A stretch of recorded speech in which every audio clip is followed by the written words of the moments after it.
আজকে 9 জুলাই ধর্মঘটকে সামনে রেখে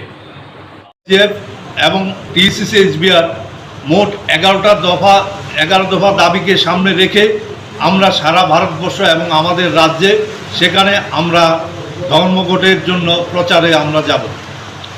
আপনারা জানেন যে 18ই মার্চের পর আমরা আমাদের বিভাগে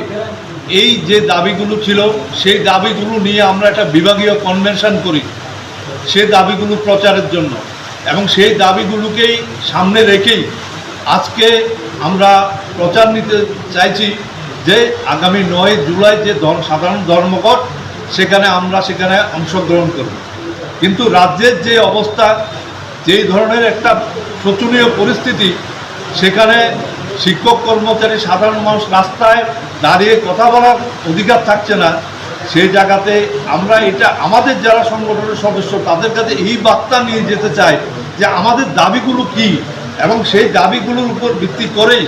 আমরা কেন রাস্তায় নামছি সেই বিষয়গুলোকে নিয়েই আমরা প্রচারে আমাদের মধ্যে সেখানে নিয়ে যাওয়ার জন্য আমরা চেষ্টা করছি। এই কনভেনশনের যে যৌথ মঞ্চ তারা অনেক বিষয় নিয়ে পর্যালোচনা করে দেখলেন যে সারা ভারতবর্ষে